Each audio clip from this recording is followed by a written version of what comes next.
What's up? Kuya Kay nga pala ng Kuya Kay Skate Shop. So ngayong araw ay kukuha tayo ng barangay permit para makakuha tayo ng schedule sa court sa iniispatan namin sa may Altoberos. So una natin gagawin, pumunta muna tayo kay Nanay Rosie, kay Purok, sa Phase 7. Tapos, pagkakuha natin ng endorsement, re-recta tayo ng barangay para kumuha ng schedule. Tara, samahan nyo ako.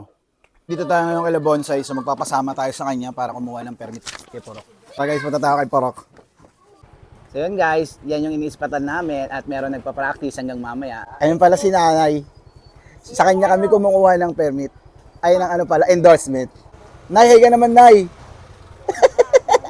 Binigyan na tayo ng endorsement.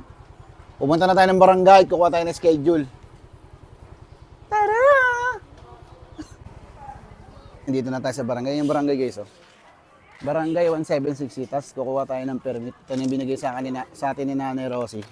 Kuha tayo ng schedule para makapag-skate tayo sa court. Nandito na tayo yun, opisina. Papasa natin ito, makakuha tayo schedule. Guys, ayun si Purok, oh. Si Purok Pastrana. Yun lang.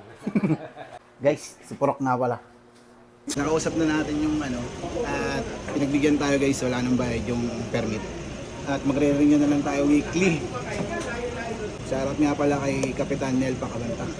Hanggang Sabado lang yung Sam. Apo. So ang schedule natin ngayon, Monday to Saturday, 6 to 8 p.m. Pero kapag may eventang barangay, hindi kami maglalaro. Shoutout sa'yo, Purok. Rock!